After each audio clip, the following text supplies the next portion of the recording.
নমস্কার বন্ধুরা, food point of দীপিকায় আপনাদের সকলকে স্বাগত। আমার আজকের রেসিপি ক্যাপসিকাম সয়াবিন। সম্পূর্ণ নিরামিষ এই রেসিপিটা যে কোনো নিরামিষ দিনে এটা বানিয়ে নিতে পারেন। ভাত, রুটি, লুচি, পরোটা সব কিছুর সাথেই ভীষণই সুন্দর লাগে।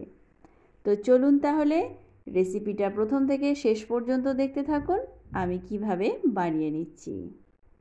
ক্যাপসিকাম সয়াবিন বানানোর জন্য এখানে আমি প্রথমেই একটা মিক্সিং বোল নিয়ে তার মধ্যে নিয়ে নিচ্ছি কিছুটা পরিমাণ গরম জল। গরম জলটা নেওয়ার পর এর মধ্যে দিয়ে দেব স্বাদ অনুযায়ী লবণ। লবণটা দিয়ে ভালো করে মিশিয়ে নিয়ে এখানে একটা সয়াবিনের প্যাকেট কেটে আমি পুরো সয়াবিনটাই দিয়ে দিলাম। এখানে আমি বড় দানার সয়াবিনটা নিয়েছি, এটাকে 15 মিনিটের জন্য ভিজিয়ে রেখে দেবো। অপর দিকে নিয়ে নিয়েছি 1 ইঞ্চি আদা আর 6টা কাঁচা লঙ্কা, এটাকে একটা পেস্ট তৈরি করে রেখে দেব।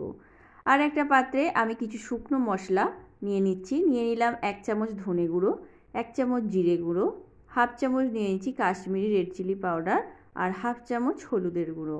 দিয়ে দিচ্ছি 2 চামচ ভর্তি করে টমেটো সস।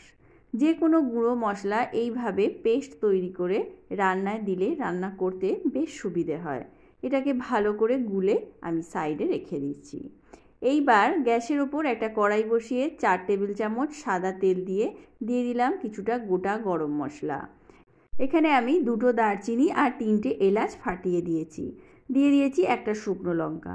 এইবার আদা আর কাঁচা লঙ্কার যে পেস্টটা তৈরি করে রেখেছিলাম সেটা এর মধ্যে দিয়ে সামান্য জল দিয়ে এটাকে আমি কষিয়ে নেব যতক্ষণ না আদার কাঁচা গন্ধটা পুরোপুরি চলে যাচ্ছে। এইবার এটা কষানো হয়ে গেলে যে লিকুইডটা তৈরি করে রেখেছিলাম সেই লিকুইড পেস্টটাও দিয়ে দিলাম।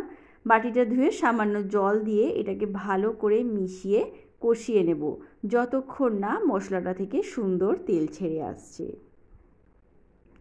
দেখুন মশলাটা কিন্তু খুব সুন্দরভাবে ফুটতে আরম্ভ করে দিয়েছে, এইবার তেলও ছেড়ে এসেছে। এইবার এর মধ্যে অ্যাড করে দেব ভিজিয়ে রাখা সয়াবিন। সয়াবিনটাকে হাত দিয়ে চেপে নিংড়ে জলটাকে ঝাড়িয়ে ফেলে দিয়েছি। এইবার সয়াবিনটা দিয়ে একটু কষিয়ে নেব।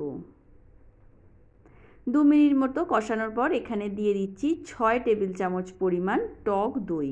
এই টক দইটা কিন্তু এখানে অবশ্যই করে দিতে হবে। টক দইটা দিয়ে ভালো করে মিশিয়ে নেব প্রায় 2 থেকে 3 মিনিট। গ্যাসের ফ্লেমটাকে একদম লোতে রেখে এইভাবে কষিয়ে নেব। গ্যাসের ফ্লেমটাকে লোতে রেখে খুব ভালোভাবে কষিয়ে নিয়েছি। এইবার দিয়ে দিচ্ছি কিছুটা পরিমাণ জল। এখানে দইয়ের বাটিটা ধুয়ে কিছুটা জল অ্যাড করে দিলাম।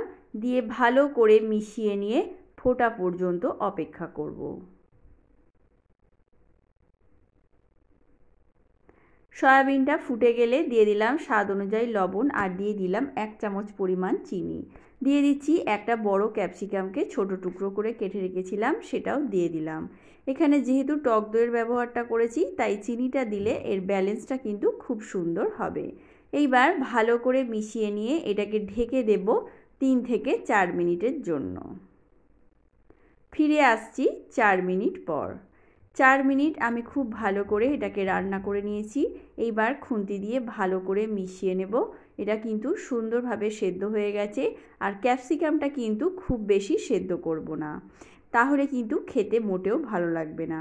এইবার এখানে দিয়ে দিলাম 1 টেবিল চামচ রোস্টেড কাসুরি মেথি আর 3 ভাগের 1 ভাগ দিয়ে দিলাম শাহি গরম মশলা।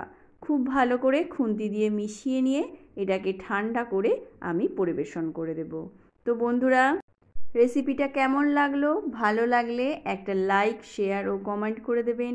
আর আমার চ্যানেলে নতুন বন্ধু হয়ে থাকলে চ্যানেলটা সাবস্ক্রাইব করার অনুরোধ রইল।